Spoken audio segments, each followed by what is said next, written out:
Welcome to CEOs You Should Know. I'm Jack Crumley, and we are speaking today with Alan Murray of Empire BlueCross BlueShield. Alan, thank you for being on with us. Oh, my pleasure, Jack. Absolute pleasure. So the first question I have for you is, how can stronger communities improve health for everybody? Well, Jack, first of all, it's great to be talking to you today, but specifically at Empire, we're on a mission to materially and measurably improve the health of all New Yorkers.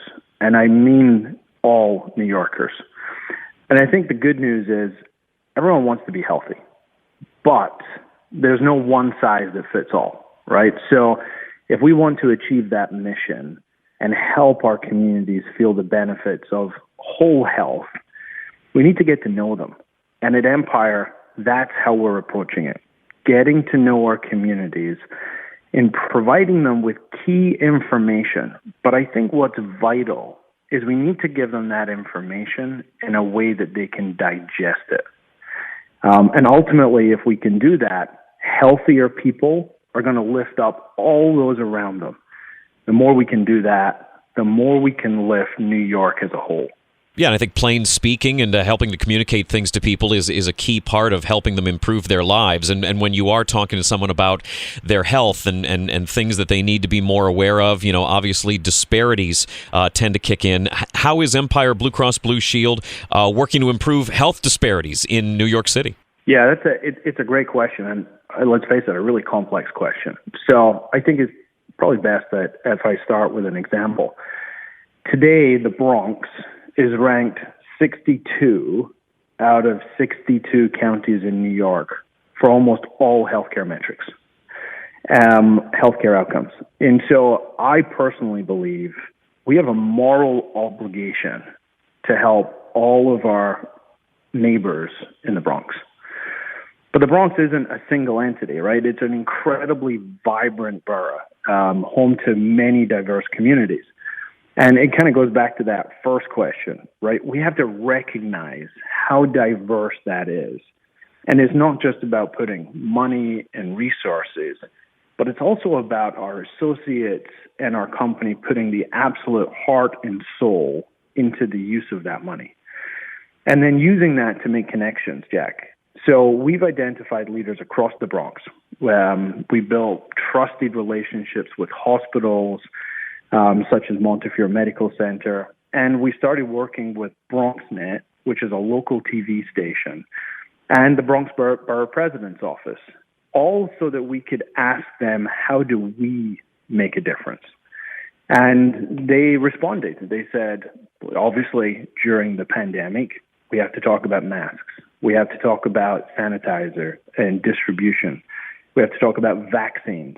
And we have to help kids go back to school. And as part of that, we actually developed with the BronxNet TV show the Whole Health Report. So we could invite people from the community in to talk about these health issues and start gaining trust. And through trust, we believe we can start to improve the disparities in health. So that's interesting. You mentioned the idea of whole health, and I guess if you want to call it a silver lining, one of the things that people have talked about a lot more in the last year or so is mental health. So for you, how does mental health fit into the overall healthcare picture? Yeah, I mean, listen, mental health is just as important as physical health, Jack. The two are completely connected, but mental health is a really complicated issue, right? There are so many drivers to mental health. And to truly support people's mental health, we need to focus, again, on understanding the underlying issues and what's happening with them, and then to provide access to the resources as early as possible. And we know people have shared that during the pandemic and other stressors, social injustice, election stress, economic impacts, that mental health has been a real challenge, as well as folk who suffer from mental health issues in general. But doing research, we noticed that, in actual fact, we haven't seen a corresponding increase in the use of mental health services. And so I think that's concerning. It's disturbing. And you mentioned that, there are silver linings. One of them has been telehealth for, mental health, where you can schedule an appointment with a psychologist, a psychiatrist, and we've seen those services increase. But I think what's really important is we need to let folk know that these services are available, they're excellent, they're private, and it's another way of accessing those services that are out there that can help you. Yeah, all as a part of the overall healthcare, picture. Yeah. Also, still along the lines of whole health, the idea of what we put into our bodies as far as food goes. I'm aware that Empire is committed to addressing food insecurity and is doing it in New York, but what's the importance of that for you? Yeah, food insecurity is one of the most pervasive issues affecting the health of our city here. Right? 1 in 9 people in New York City, the greatest city in the world, experiences food insecurity. And what's even more staggering is it's actually almost double that for children. And so, it's really important that we promote food as a vital building block to health, right? Nutritious food is essential. It's essential to great health, quality of life. It helps avoid chronic illness, reduces the need for costly medical interventions later on in life. And so, we know that people in households struggle with food insecurity. And that may lead to psychological and behavioral issues as well, like we just talked about.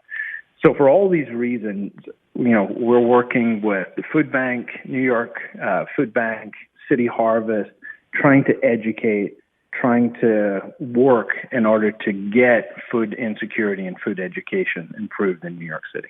Okay, yeah, and specifically when it comes to children, I would think that one of the best ways to deal with food insecurity issues with kids would potentially be through schools, and there is a unique partnership that you formed to help schools address food insecurity needs for kids, right? That's right, yeah, and so excited about this one. I'm proud to be a part of it. In 4 cities across the country, the other 3 being Atlanta, LA, and Indianapolis, Empire and our sister companies in Anthem have provided a grant to the national education nonprofit Heart of America that's going to help schools expand their access to nutritious foods as a way to improve health and educate. And so each of these schools will now be able to host a monthly food distribution for the families of those who attend the schools, and they'll receive a customized, permanent resource to help improve that food security issue. Here in New York, specifically, we're supporting PS 398 in Brooklyn, and our associates are volunteering to actually build a new food pantry that's going to help these incredible students access healthy food to take home. iHeart Impact is also a partner, so thank you in this collaboration. And we've actually also brought in New York Liberty and a number of other WNBA teams in each of the cities to help out. So our goal, Jack, is to provide practical, sustainable resources that ultimately help these schools make a long-term difference, not just looking at the short term, but a long-term difference in the health of their students, their families, and ultimately the communities. Alan, that's great. Thank you very much for your time. Alan Murray with Empire BlueCross BlueShield. I'm Jack Crumley. This has been CEOs You Should Know.